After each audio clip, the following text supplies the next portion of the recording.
Hello friends, इस video में हम देखेंगे what is the paradox of value. ये मैं आपको बताता हूँ कि क्या है paradox of value.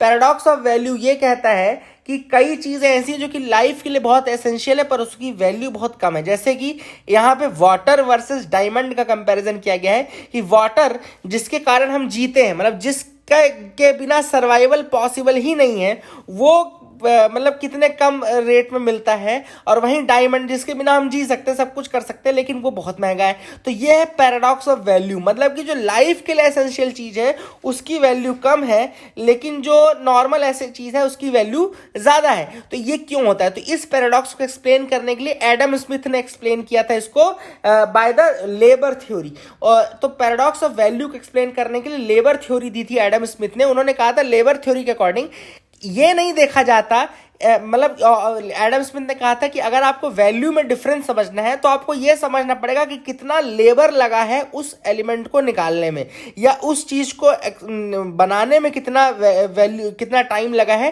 That is the thing which determines the value. तो इन्होंने कहा था कि कितना लेबर लगता है टू मतलब टू अर्न दैट थिंग, वो डिसाइड करता है कि उसकी प्राइस कितनी होगी। ये थी लेबर वैल्यू।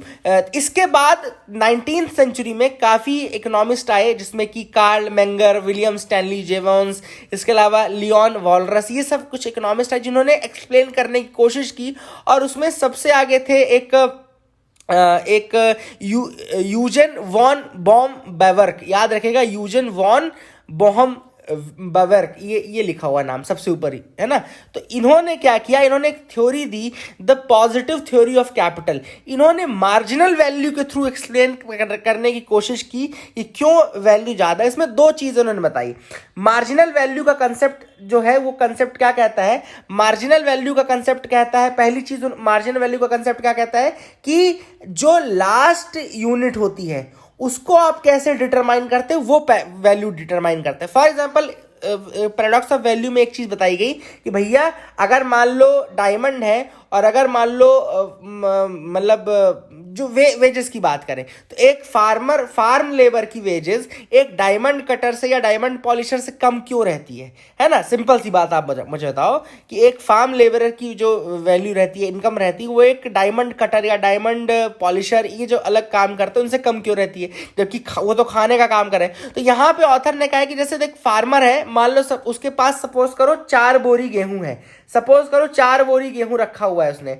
अब वो कैसे डिटरमाइन करेगा उसकी वैल्यू? वो बोलेगा भाई पहली बोरी मेरे लिए, पहली बोरी जो है वो मेरे लिए है, मेरी फैमिली के लिए है। दूसरी बोरी जो है वो मेरे रिश्तेदारों के लिए है। तीसरी बोरी मेरी गायों के लिए है, और चौथी बोरी जो है वो मेरे पैरट्स के लिए है। तो यहां पर जो ऑथर ने एग्जाम्पल दिया है उसमें ये बोल रहे हैं कि मार्जिनल वैल्यू में क्या होता है, हम जैसे जैसे ऑर्डर सेट करते हैं, अब देखो सेम चीज है, वो है एक बोरी गेहूं ही, लेकिन हर जो बोरी है गेहूं की उसकी वैल्यू अलग है। जो सबसे पहली बोरी थी वो उसने अपने लिए और अपनी फैमिली के लिए रखी, तो उस बोरी की वैल्यू सबसे ज्यादा हो गई। मतलब अगर कोई भी केस हो गया, कुछ भी ऐसी एक्सट्रीमिटी आ गई, तो वो पहली एक बोरी तो जरूर रखेगा जो उसकी और उसकी फैमिली को, मतलब उसने सबसे अधिक जो वैल्यू की वो अपनी फैमिली और अपनी लाइफ की। वे दूसरी जो बोरी थी वो अपने रिश्तेदारों के लिए रखती थी उसने।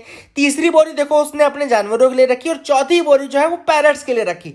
तो कुल मिलाकर के हम अपने डिसेंडिंग ऑर्डर में वैल्यू क्या है, हर उसकी वैल्यू अलग थी, मतलब हर बोरी की वैल्यू। लेकिन डायमंड का अगर केस देखेंगे तो क्या डायमंड के केस में आपको 4 टुकड़े हैं डायमंड के, तो क्या आप चारों को अलग वैल्यू दे सकते हो? आप नहीं दे सकते। They all will be equal in value. आप बोलोगे कि ये सारे के सारे इक्वल इन वैल्यू हैं, they will not be, you will not be differentiating between the 4।